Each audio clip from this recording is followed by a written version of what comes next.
Hola, creo que me fui por problemas de internet. A ver, déjenme compartir pantalla nuevamente. Ok, a ver si estoy grabando. Ya estoy grabando. Bien,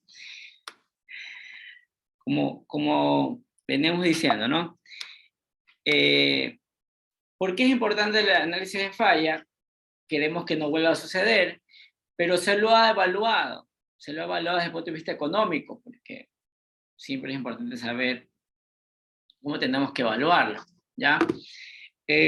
Para saber la importancia de esto desde el punto de vista económico, y en muchos países, Inglaterra, Alemania, Estados Unidos principalmente, se han hecho estudios determinando que han sido prácticamente porcentaje importante en la producción de cada país, llegándose por fracturas casi 368.000 millones, ¿sí? O sea, eh, en corrosión un valor muy parecido, ¿sí? Entonces, si nosotros, si nosotros tenemos el control, el reconocer por qué falló un material o un producto, podríamos evitar que estos fallen y generar pérdidas, ¿no? Por ejemplo, si tengo un puente y se va a corroer, va a tener un tiempo de vida útil, yo lo puedo alargar a través de procesos de recubrimiento, galvanizado en frío, por ejemplo, porque ya reconozco por qué falló y yo puedo generar algún proceso que me permita a mí evitar que vuelva a suceder a través de un proceso, en este caso recubrimiento, ¿no? Eh, Me han traído materiales, productos que me dicen que se corroyó muy rápido y que por qué fue así. Entonces nosotros entramos a determinar la análisis de falla, porque es que falló muy rápido, como dice el cliente, y determinamos que las condiciones climáticas no son las mismas en la costa, perdón, en el área urbana que en la rural. No es lo mismo estar cerca del mar que lejos del mar. Hay ciertas aceleraciones en estos procesos, mayores velocidades en estos procesos. Por lo tanto, eso que sirvió en un momento en la zona urbana o lejos del mar, no va a funcionar igual que está cerca del mar, ¿ya? Por el tema cinético en las reacciones. Posiblemente la falla diga que el recubrimiento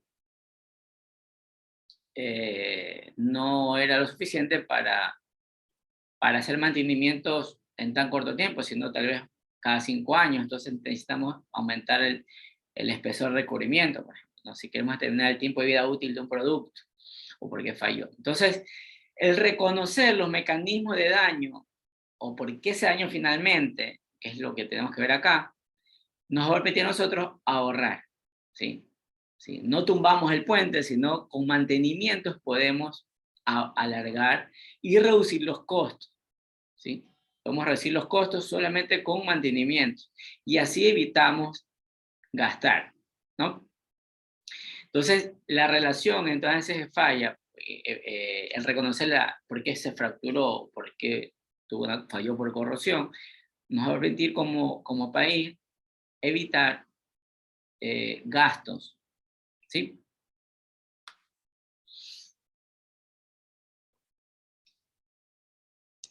Por ejemplo, si cuando ya se conoce el tema de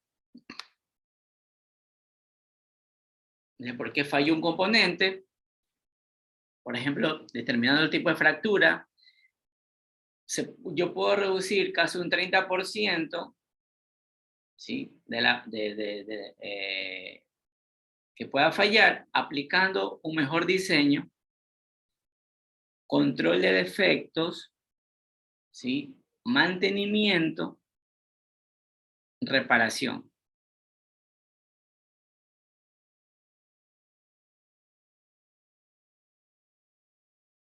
Eh, Miren, un caso que tuvimos, y esto lo recuerdo mucho porque lo trabajamos con la actual rectora, había una chimenea donde salen los gases de combustión de una que está muy cerca de aquí, una termoeléctrica.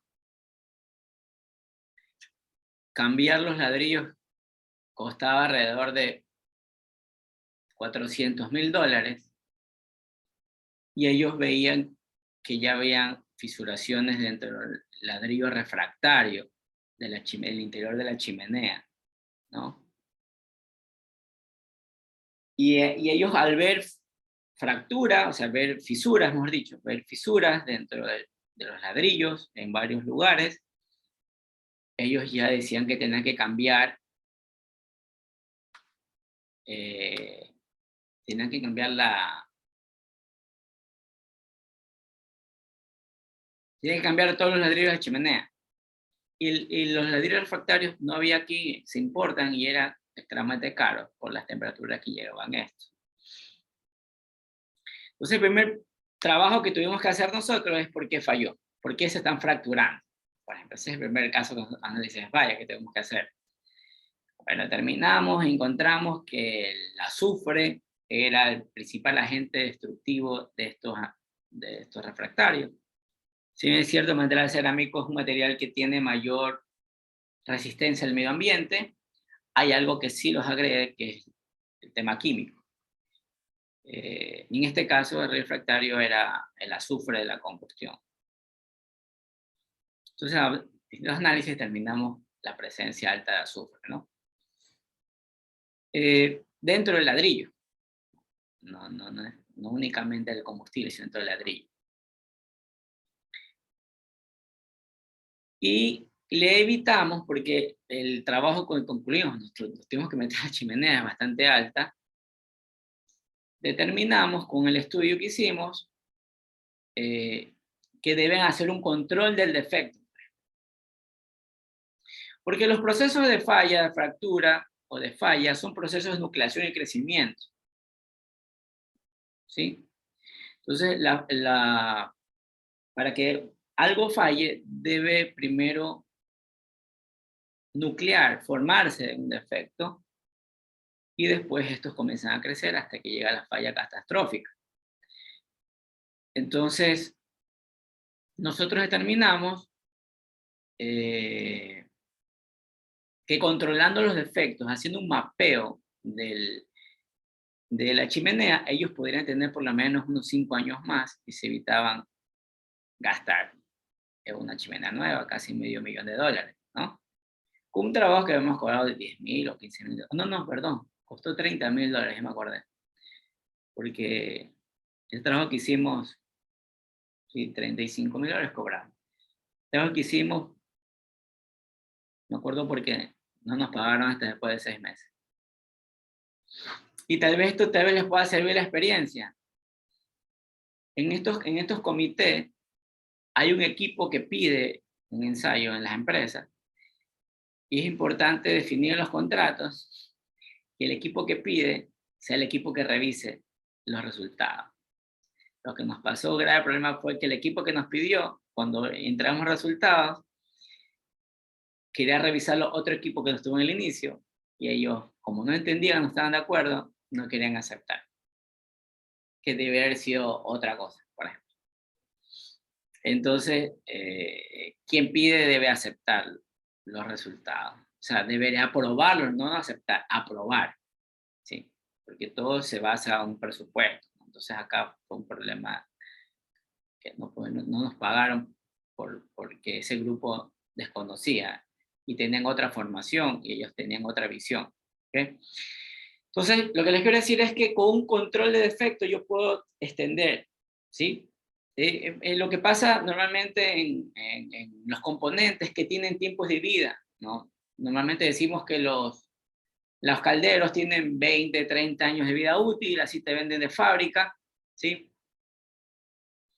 Pero nosotros podemos hacer una evaluación, lo que llamamos vida residual, o análisis de vida útil, determinar si ya cuando, habiendo cumplido los 30 años de tiempo de operación, puedo determinar si eso puede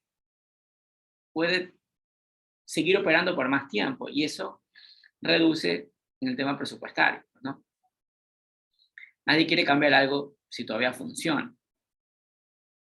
Pero quien diga esto debe tener una alta responsabilidad para poder que eso opere. Imagínense que explote un caldero.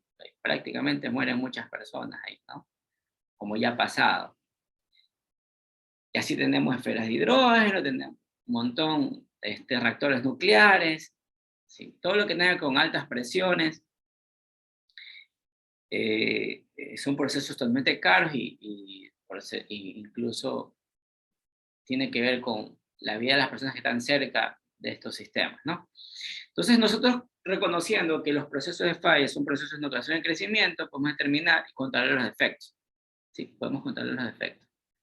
Ir mapeando y revisando. Entonces, ellos cada 2 años tenían que mapear y determinar. Lo que hacíamos prácticamente cambiar de ladrillos que estaban fallando, cambio de ladrillo, recubrimiento de mortero, y así protegíamos la chimenea y darle mucho más tiempo de vida útil, ¿no? Conocimos que incluso traspasaron los 5 años. Ya alguien conoció el proceso y ya no nos contrataron a nosotros, buscar algo más barato, y ya entendieron cómo hacer un control, ¿ya? Con otros informes. Por eso ahora los informes lo hacemos con menos detalle. ¿Okay? Entonces, es importante reconocer que si yo conozco todos los procesos, puedo reducir, ¿sí? Puedo reducir que termine en una fractura, al final de cuentas, ¿no? Ahora sí, viendo un poco la importancia, porque a mí es importante que entiendan la importancia de una de falla, porque la industria requiere de personas especializadas en estos temas. Ustedes van a ser nuestra competencia. Van a ser los primeros que se van a formar y van a tener la capacidad de poder hacer estos tipos de trabajo. Es importante que sepan la importancia o la responsabilidad que tienen detrás de aquello, ¿no? ¿Cuáles son las secuencias de un análisis de falla que ustedes deberían realizar?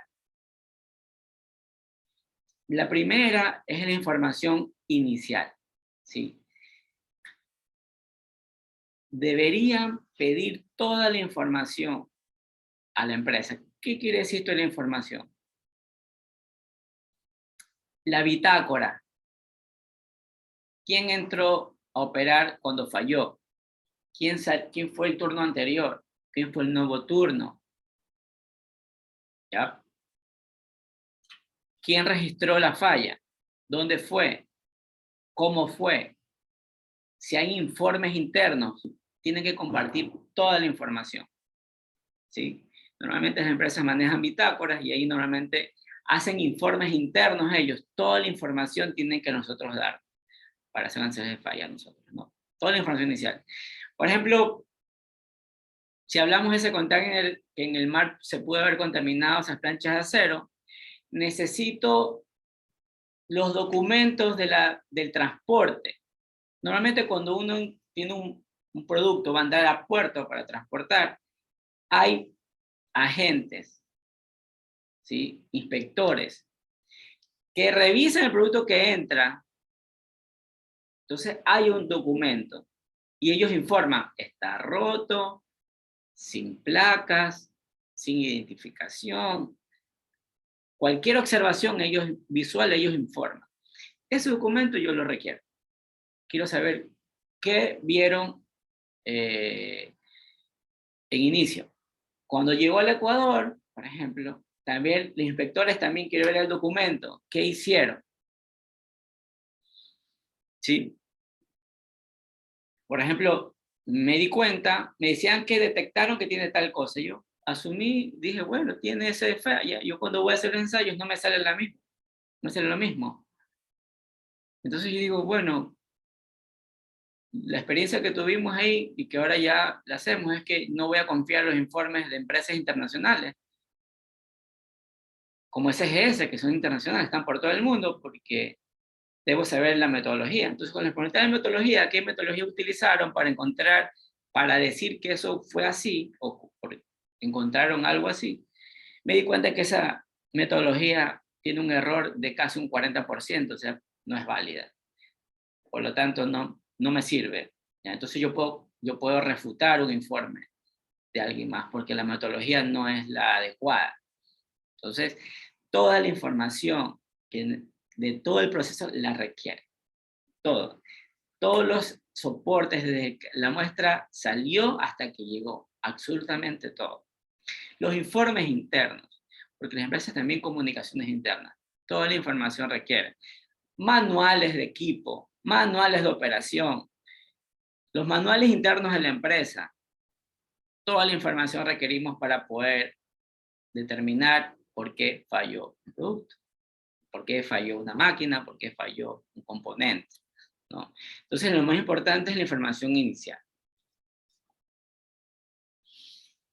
De ahí nos toca hacer inspección visual, ¿sí? Nos toca ver, si hay la oportunidad de ver cómo funciona, por ejemplo, que hayan varias estaciones, una falló, el resto está funcionando, yo me tengo que ir a ver cómo funciona eso. Porque nosotros nos va a llamar para cosas que hacemos siempre, nos va a llevar cosas que ni siquiera hemos imaginado que íbamos a ver. Entonces, tenemos que ir a ver cómo funciona, ver la operación, ver cómo operan, ¿ya? Determinar cómo operan, cómo funcionan, cómo son los cambios visuales. Y también ver mi producto que falló, ver la superficie, ver la parte superficial, ¿sí? Las acciones visuales nos van a dar un indicio, cada vez nos va acercando a los posibles indicios del cual falló un componente, ¿sí? Pero sí necesitamos, no podemos decir, tráigame la muestra que yo acá veo. Tenemos que ir a ver qué fue lo que pasó, ¿sí? Esto siempre lo relaciono a criminalística porque creo que es lo que más se ve en la televisión, ¿sí? Lo que más se ve. No dice entréganme al fallecido, yo voy allá y ver todo lo que hay en ese momento. La inspección visual es uno de los temas más importantes, ¿sí? El primer trabajo, creo que nos da indicios bastante importantes, es el examen visual, ¿sí? En la información inicial, si es que no llega a haber informes, porque la empresa no tiene ese mecanismo de dejar todo por escrito, que sabe haber a veces, yo le grabo la información que me dicen de manera verbal. Una opción. Si es muy agresivo a grabarle algo, porque de pronto se da a la defensiva y no quiero tampoco a la empresa incomodarla, lo que hago es, escucho todo lo que me dice, anotamos, y yo redacto y le digo a la empresa con un correo, esta fue la información que recibimos. Y ya implica que nos dijo tal persona esto, tal persona lo acá, y ya queda por escrito y aceptado de que eso fue lo que nos comunicaron. Pero está aceptado. Entonces, ese va a ser parte de mi informe, parte de los elementos de juicio para tomar una acción con respecto a una falla, ¿no? Creo que eso me faltó en la información oral. Sí. Normalmente, en muchos casos, ya se tiene preestablecido un tipo de preguntas. Nosotros aquí en el laboratorio ya tenemos unas preguntas básicas que debemos hacer cuando analizamos de falla, ¿no?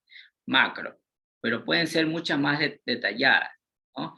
Entonces, información, y si es que no la tienen, toda la información oral, transcribirla, hacerla escrita, ¿no? El examen visual, lo que le decíamos, ¿no? Fotografiar. Todo lo que visualizamos y creemos que nos va a dar una información general de lo que puede haber fallado, tengo que fotografiar.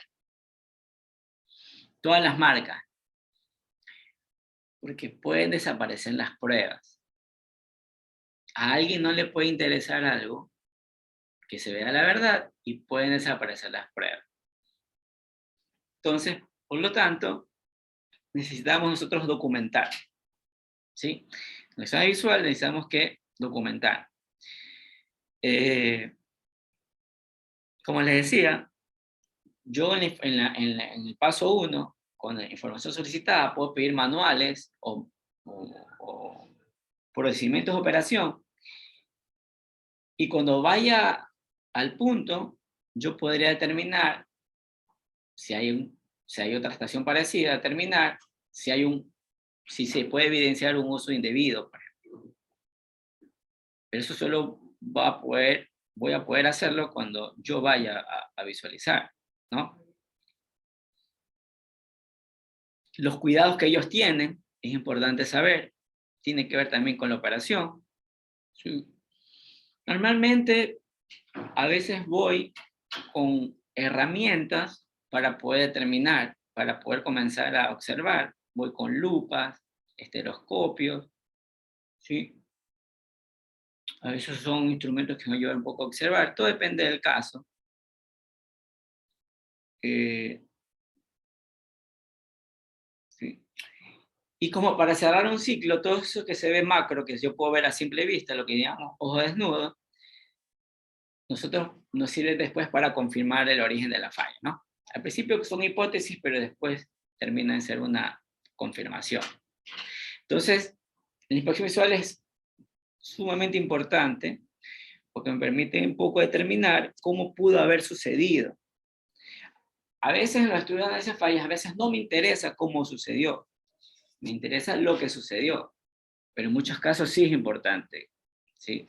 Depende del caso, sí es importante, porque recuerden que en muchos casos nos interesa saber cómo sucedió para que no vuelva a ocurrir, porque no necesariamente tiene que ser producto del material, como les dije, puede ser también una mala operación, entonces sí es importante ahí observar, ¿okay? Una vez que tenemos información inicial, toda la información que podemos recabar, de ahí entramos a hacer inspección visual, a hoja desnuda, a simple vista, que vamos a simple vista, entramos, ¿sí?, a hacer ensayos no destructivos.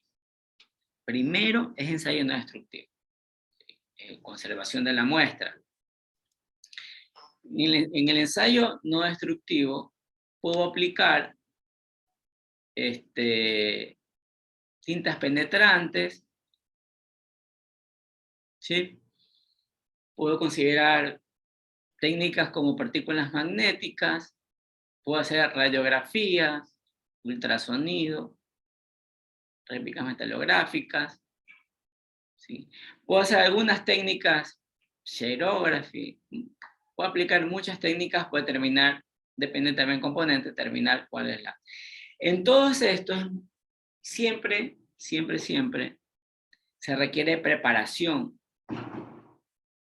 Por lo tanto, hay que tener en cuenta que si hay contaminantes, obtener esos contaminantes con tiempo, porque para ser no destructivo igual vamos a limpiar la muestra, ¿no? Vamos a tener claro de que no vaya, por limpiar para ser no destructivo, voy a eliminar alguna evidencia, que puede ser una contaminación externa, ¿no? Debo tener claro eso, que la falla no debe hacer por eso, por lo tanto, procedo a limpiar el componente y ahí recién hacer los ensayos. Entonces, tener siempre en cuenta eso, ¿no? Siempre hay una posibilidad que esté eliminando la contaminación o lo que pudo haber producido la falla en el producto. Entonces es importante tenerlo claro o reconocerlo. Entonces, una vez que hacemos ensayos no destructivos, ahí procedemos a hacer ensayos destructivos, ¿no? Y los destructivos,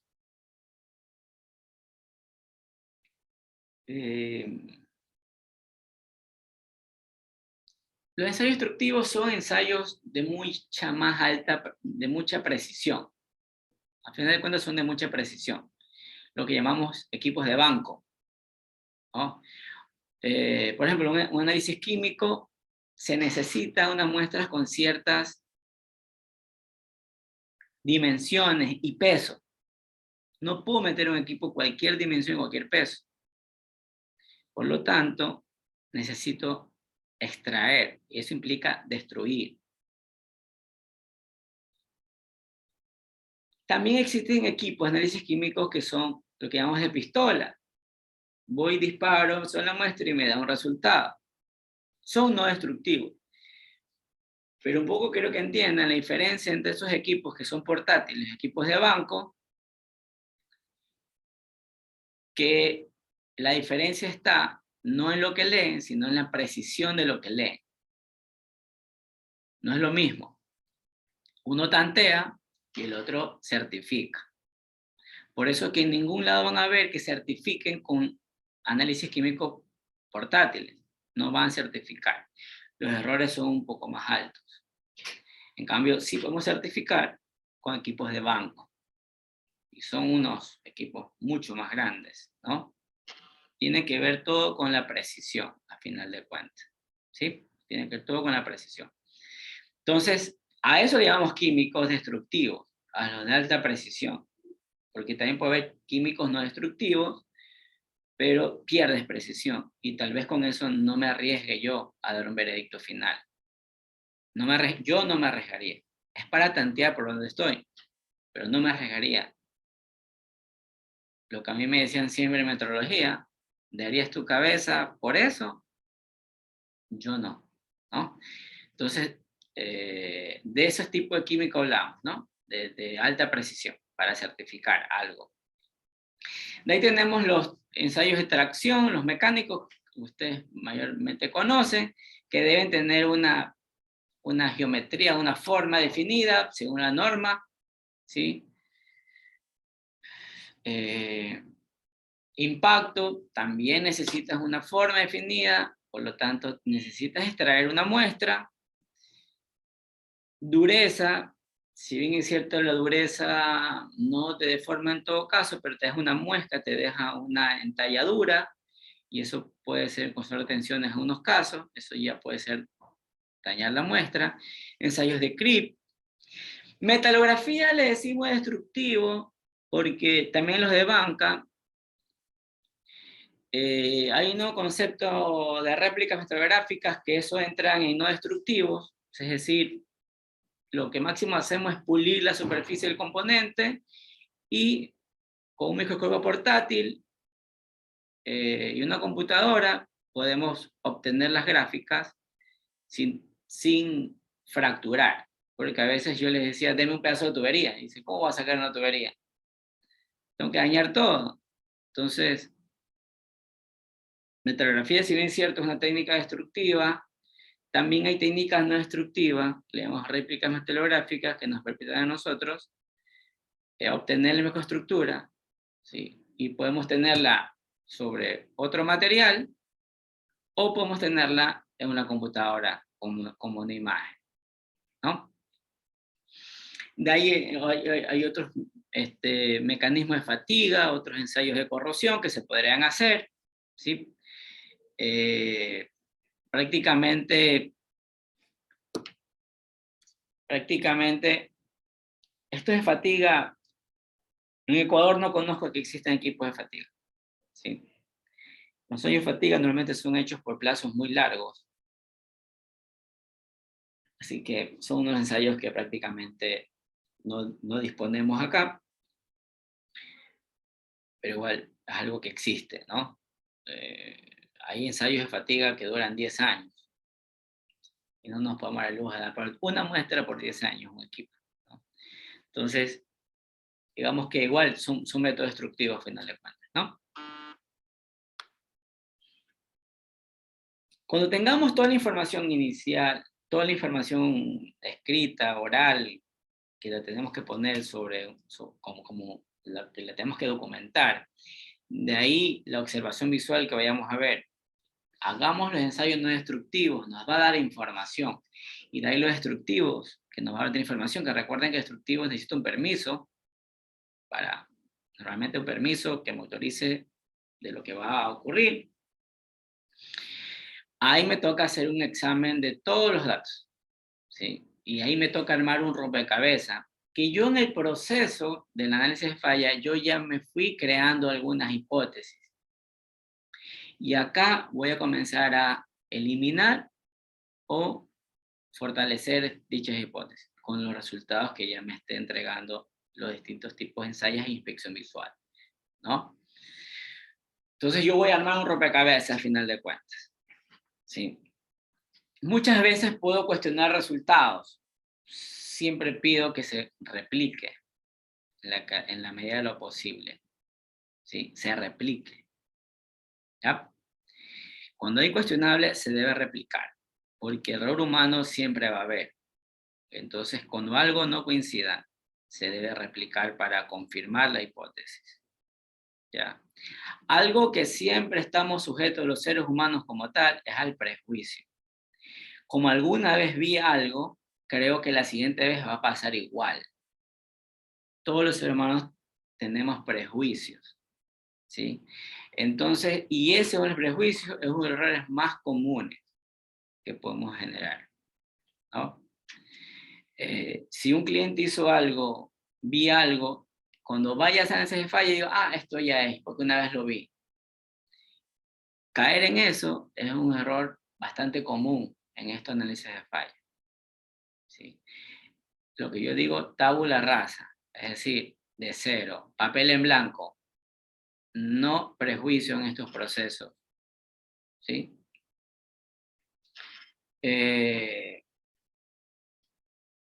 Y siempre discutir los resultados. Creo que eso es uno de los temas importantes que nosotros debemos estar prestos a hacerlo. Discute con tu equipo. Con el equipo que tienes, discute los resultados. Es algo que tratamos de hacer, ¿sí? Los mecanismos es tratar de discutir los resultados que hemos obtenido. Alguien no está de acuerdo. Es una forma de poder controlarte, ¿sí? De las hipótesis que te has creado, ¿sí? Hasta convencerte de lo que estás haciendo, lo que vas a informar, ¿sí? No es lo primero que se te ocurra, porque recuerda que tú, como ser humano, siempre tienes prejuicios. Como lo viste una vez, crees que va a ocurrir de nuevo, ¿ok? Entonces es importante que lo tengan claro, que eso es algo que ustedes van a tener que lidiar. Y de ahí, cuando ya tengan todos estos procesos, ya tengan la hipótesis mucho más fuertemente creada, ¿sí? Necesitamos llegar a documentar la información. Porque recuerda que este informe lo va a utilizar un gerente, que los gerentes, la mayoría de empresas que yo he conocido son abogados, o sea, nada técnico, los gerentes, las máximas autoridades, ¿sí? La mayoría de empresas grandes que yo conozco, la cabeza son abogados. Entonces alguien lo tiene que leer y lo tiene que entender, ¿sí? Lo tienen que entender, que es lo más importante en estos casos. Tenemos que documentarlo, entonces la presentación del informe tiene que ser muy prolija, muy ordenada, para personas técnicas y no técnicas. Porque recuerda, o sea, si estamos hablando de un tema científico, obviamente netamente científico, pero si estamos hablando de un tema de litigio, hasta un juez tiene que poder determinar por qué falló. Si alguien que no sabe de nada, de materiales, tienen que entender este veredicto final, ¿sí? Por eso hay una consecución. Un informe debe tener una estructura para presentar, y cuando vas leyendo te vas informando y vas pudiendo realizar una conclusión final, ¿no? Pero tiene que ser muy ordenada para que se pueda interpretar y puedan leer hasta, como les digo, esto puede terminar en un despacho de un juez. Por lo tanto, la información debe ser muy prolija, ¿no? Y aunque lo pida un técnico, va a terminar en las manos de alguien que no es técnico en nuestra rama. Por lo tanto, debe ser bastante prolija la redacción. Las conclusiones y el resumen deben ser cortos y claros, ¿sí? Debe haber información técnica efectivamente, pero también debe ser concluyente. No podemos dar un informe en la mitad, debe ser concluyente. Es decir, debe ser, cuando ya he explicado todo, debe ser corto y debe ser lo más claro posible. Y como les decía hace un rato, hasta personas no técnico debe poder comprenderlo, ¿ya? Ya que ellos van a tomar decisiones en informe. En la mayoría de casos que nosotros estamos involucrados como laboratorio, que nos piden hacer análisis de falla,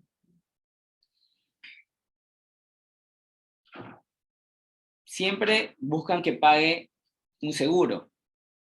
Los clientes que tenemos ahora más fuertes son los seguros. Pero el trabajo de seguro, digo, el trabajo interno de seguro no es asegurarte, sino no pagar. Entonces, al no pagar,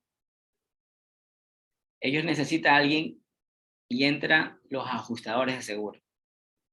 Entonces, entran un grupo, cliente, seguro, ajustadores de seguros y reaseguros, que todos tienen que mandar la información, porque al final de cuentas alguien tiene que pagar, y todos buscan no pagar. Entonces, debe ser muy claro y conciso y directo sobre lo que se va a informar, ¿no? Digamos que esos son los puntos más importantes que tenemos acá. Nos quedamos aquí. Así que no sé si alguien tenga una duda, inquietud. Ya son las 4. No sé si alguien tiene alguna inquietud o duda.